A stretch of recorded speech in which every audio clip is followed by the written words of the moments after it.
नमस्कार दोस्तों, मेरा नाम है अमित और आप देख रहे हैं हमारा YouTube channel Amit technical study. तो वेलकम है आप सभी का आज के इस इम्पोर्टेंट सेशन में, जहां पर आज के इस वीडियो में मैं लेकर आया हूं आप सभी के लिए जनरल साइंस के टॉप एमसीक्यू क्वेश्चन, जो आपके हर एक प्रकार के कॉम्पिटिटिव एग्जाम की दृष्टि से काफ़ी इंपॉर्टेंट होने वाले हैं। तो चाहे आप एसएससी की तैयारी कर रहे हो, आरआरबी की तैयारी कर रहे हो, या आप किसी अन्य एग्जाम की तैयारी कर रहे हो जहां पर जनरल साइंस पूछी जाती है, आज की ये वीडियो आपको काफ़ी हेल्प करने वाली है। तो वीडियो को अंत तक ज़रूर देखिएगा। तो चलिए बिना टाइम वेस्ट किए आज के सेशन की शुरुआत कर देते हैं। सेशन स्टार्ट करने से पहले आप सभी से एक छोटी सी रिक्वेस्ट है कि अभी तक आपने हमारे YouTube चैनल को सब्सक्राइब नहीं किया है तो YouTube चैनल को ज़रूर सब्सक्राइब कर लीजिएगा, ताकि आगे आने वाली हर एक वीडियो का प्रॉपर नोटिफिकेशन आपको मिलता रहे। तो आइए सेशन की शुरुआत कर देते हैं। आज का आपका पहला क्वेश्चन है, वायुमंडल में आर्द्रता की मात्रा हवा में डैश की माप है। आपको बताना है कि जो वायुमंडल में आर्द्रता उपस्थित होती है वो हवा में उपस्थित नमी होती है, या उसका तापमान होती है, या फिर उसकी ऊष्मा होती है। तो ए ऑप्शन इसका करेक्ट आंसर बन जाएगा, क्योंकि जो हवा में उपस्थित नमी होती है उसे ही हम वायुमंडल की आर्द्रता भी कहते हैं। तो ए ऑप्शन हमारे यहाँ पर करेक्ट आंसर बन जाएगा। चलिए नेक्स्ट क्वेश्चन पे चलते हैं। आपका अगला क्वेश्चन है, वाहन द्वारा तय की गई दूरी को मापने के लिए उपयोग किए जाने वाले मीटर को डैश के नाम से जाना जाता है।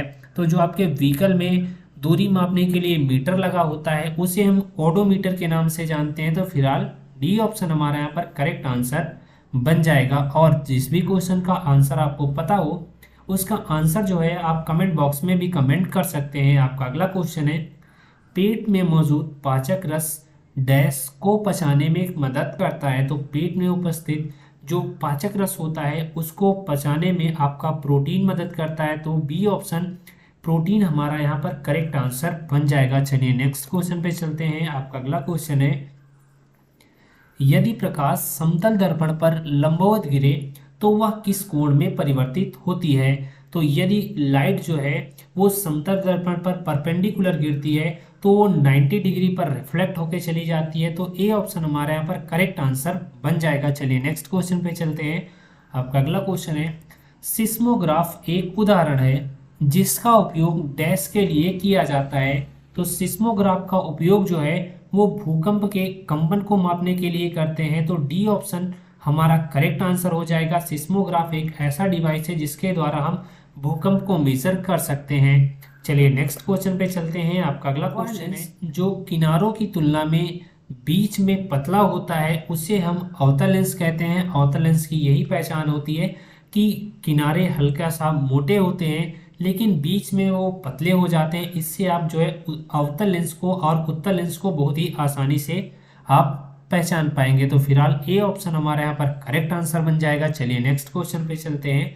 आपका अगला क्वेश्चन है, पर्यावरण के साथ रासायनिक अभिक्रिया द्वारा हुए पदार्थों की गिरावट को क्या कहा जाता है। इसको आप ऐसे समझ सकते हैं कि जब कोई मटेरियल इन्वायरमेंट के साथ कनेक्ट करता है तो उसमें कुछ लॉस होती है, उसी लॉस को हम संक्षारण के नाम से जानते हैं। और इसका बेस्ट एग्जांपल आप लोहे में जंग लगना देख सकते हैं। चलिए नेक्स्ट क्वेश्चन पे चलते हैं। आपका अगला क्वेश्चन है, किस जीव को लोकप्रिय रूप से किसान का मित्र कहा जाता है। तो केचुए को हम किसान का मित्र भी कहते हैं। तो ए बी ऑप्शन हमारा यहाँ पर बी ऑप्शन केचुआ इसका करेक्ट आंसर बन जाएगा। चलिए नेक्स्ट क्वेश्चन पे चलते हैं।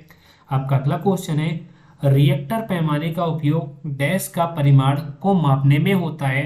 तो जो भूकंप की तीव्रता होती है उसको मापने के लिए हम रिएक्टर स्केल का उपयोग करते हैं। ए ऑप्शन हमारा करेक्ट आंसर बन जाएगा। भूकंप को मापने वाला जो डिवाइस होता है उसको हम सिस्मोग्राफ कहते हैं, लेकिन जो उसकी रीडिंग बताता है उसको भूकंप की जो रीडिंग बताता है उसको हम रिएक्टर स्केल कहते हैं। ठीक है, तो दोनों में कंफ्यूज मत होइएगा। आज का आपका अंतिम क्वेश्चन है, हेपेटाइटिस बी डैश से फैलता है। तो जो आपका हेपेटाइटिस बी होता है वो एक विषाणु यानी कि वायरस से फैलता है। तो ए ऑप्शन हमारे यहाँ पर करेक्ट आंसर बन जाएगा। तो आज का यह वीडियो आपको कैसा लगा कमेंट बॉक्स में कमेंट करके ज़रूर बताएं। वीडियो अच्छा लगा हो तो वीडियो को लाइक करें, दोस्तों तक वीडियो को शेयर ज़रूर करें, और चैनल पर आप पहली बार विजिट कर रहे हो तो चैनल को ज़रूर सब्सक्राइब कर लीजिएगा, ताकि आगे आने वाली हर एक वीडियो का प्रॉपर नोटिफिकेशन आपको मिलता रहे। तो फिलहाल आज की इस वीडियो में ही तक मिलते हैं आपको नेक्स्ट वीडियो में किसी और इम्पोर्टेंट क्वेश्चन के साथ। तब तक के लिए जय हिंद।